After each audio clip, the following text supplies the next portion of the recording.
시편 17편 1절에서 15절 하나님의 말씀 묵상하겠습니다. 시편 17편은 다윗은 자신은 거짓되지 않게 살고자 하지만 악인들의 행포로 압제당하고 자신의 목숨을 누리고 있는 상황에 대해서 하나님께 탄식하는 기도시입니다. 아마도 사울이 계속해서 죽이려 하던 때에 다윗은 하나님이 자신의 기도를 들어주실 것을 믿고 하나님과 믿음에 교통하는 것을 시로 승화시킨 것으로 추측합니다.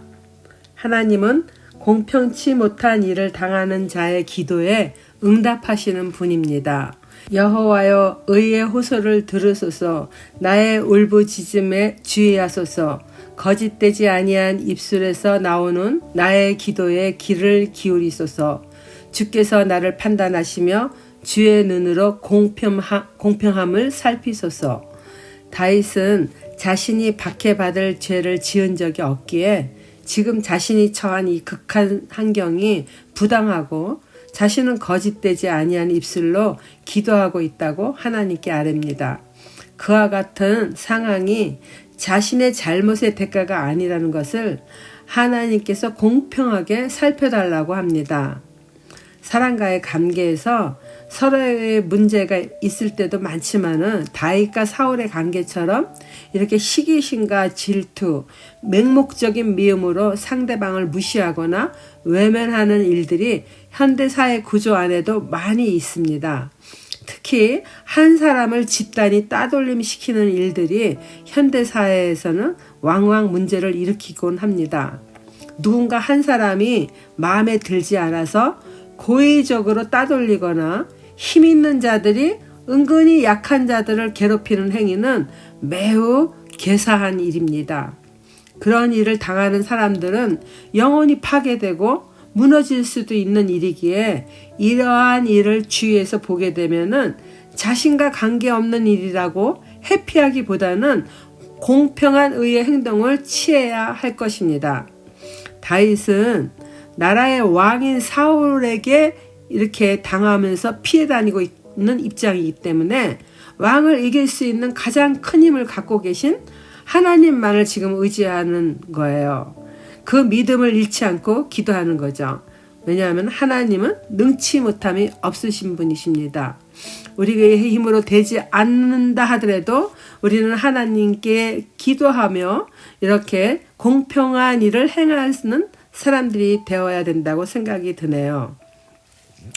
3절에서 5절 말씀 보겠습니다.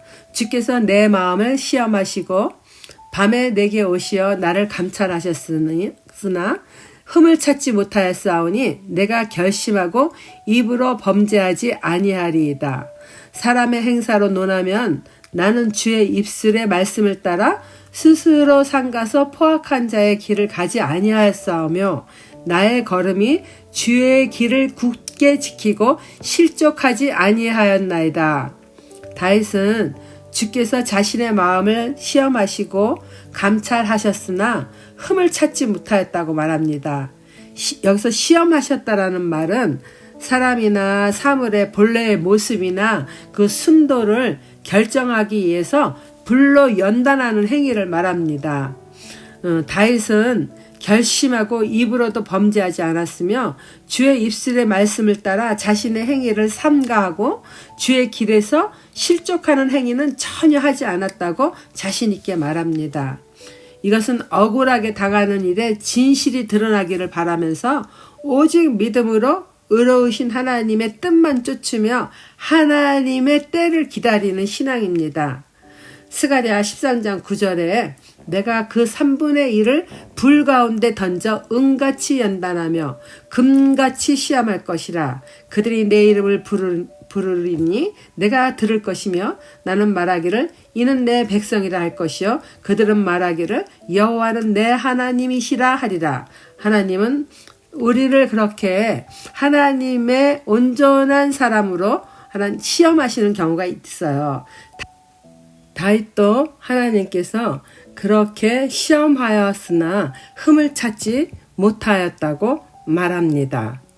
억울한 일이나 불같은 시험이 찾아올 때 내 힘으로 해결하라는 마음이 앞설 때가 많이 있죠.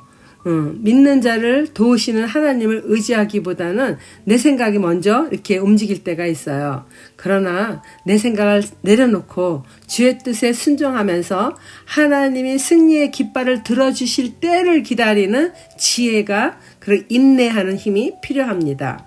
하나님을 기다리는 자는 결코 실족하는 일이 없을 것입니다. 적용 질문입니다. 옳지 못한 일을 보아도 관여하는 것이 귀찮아서 회피하는 일이 있었습니까? 모든 문제보다 크신 하나님을 의지하며 응답의 때를 인내하며 기다리십니까? 하나님의 응답이 지체되는 것 같아도 믿음을 잃지 않고 기도해야 됩니다. 6절에서 7절 말씀입니다. 하나님이여 내게 응답하시겠으므로 내가 불렀사오니 내게 귀를 기울여 내 말을 들으소서. 주께 피하는 자들을 그 일어나 치는 자들에게서 오른손으로 구원하시는 주여 주의 기이한 사랑을 나타내소서. 다윗은 하나님이 반드시 응답하시겠다는 것을 확신하면서 주께 기도합니다. 주께 피하는 자는 하나님의 능력의 오른손으로 구해주십니다. 인간의 힘으로 할 수 없는 기이한 일도 하나님은 하십니다. 8절 9절 말씀입니다. 나를 눈동자같이 지키시고 주의 날개 그늘 아래 감추사 내 앞에서 나를 압제하는 악인들과 나의 목숨을 노리는 원수들에게서 벗어나게 하소서. 사울은 다윗을 죽이려고 수천 명의 부하를 데리고 다녔어요. 그러나 하나님은 오히려 사울을 죽일 수 있는 기회를 다윗에게 주었어요. 사울은 다윗을 결코 해칠 수가 없었습니다.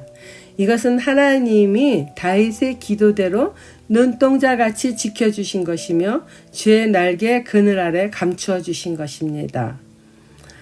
그들의 마음은 기름에 잠겼으며 그들의 입은 교만하게 말하나이다. 이제 우리가 걸어가는 것을 그들이 에워싸서 노려보고 땅에 넘어뜨리려 하나이다. 그는 그 움킨 것을 찢으라 하는 사자 같으며 은밀한 곳에 엎드린 젊은 사자 같으니이다. 다윗을 핍박하는 자들의 마음이 기름에 잠겼다는 이 말은 그들의 마음이 죄로 무감각해진 상태를 말하는 겁니다. 어떤 사물이 기름에 덮여가지고 굳어진 상태를 말하는 거죠. 자신들이 하는 행위가 얼마나 악한지를 깨닫지 못하는 그 무감각한 상태로 교만한 말만 한다고 합니다.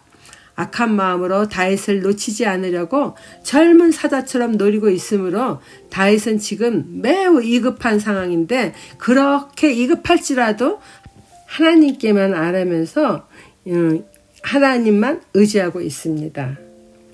적용 질문입니다. 위급한 상황에서 오직 하나님만 의지하며 기도하는 믿음을 갖고 계십니까? 아니면 문제를 자신이 해결하고자 동분서주하십니까? 한밤에 탄식의 기도를 드렸으나 아침에는 주의 형상으로 만족합니다. 여호와여 일어나 그를 대항하여 넘어뜨리시고 주의 칼로 악인에게서 나의 영혼을 구원하소서.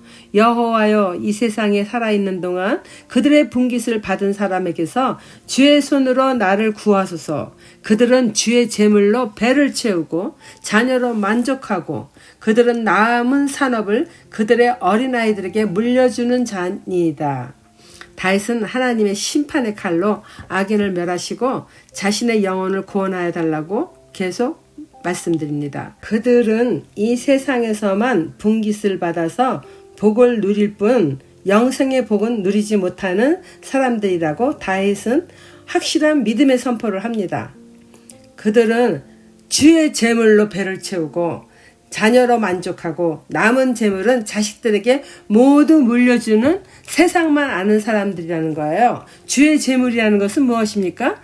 이 땅에서 내가 받고 내가 누리는 재물이지만 내가 벌은 것 같지만은 사실 그게 다 하나님의 것이라는 거예요. 그 하나님이 그 재물을 맡겨서 쓰게 했더니 옳은 데 쓰지 않고 자기 배만 채우고 오히려 남으면은 그걸 자녀들에게만 넘겨준다는 거예요.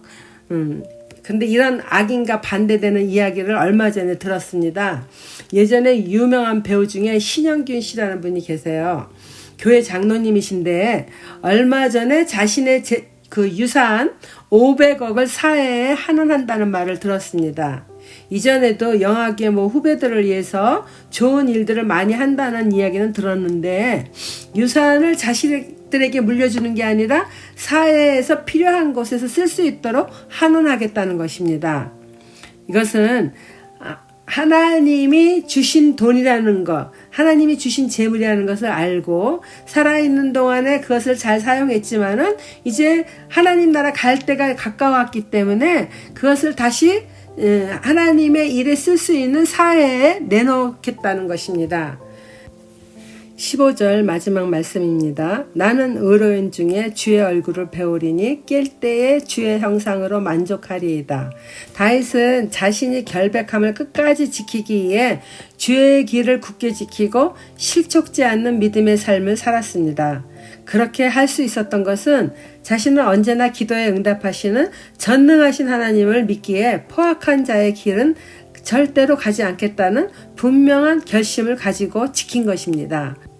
한밤에 불련당 같은 시험이 찾아와도 범죄하지 않으며 의로움을 지키니 아침에 깰 때에는 해처럼 환하게 빛나는 주의 형상을 볼 수 있고 그분의 형상으로 모든 것을 넉넉히 이기게 되니 만족한다고 합니다.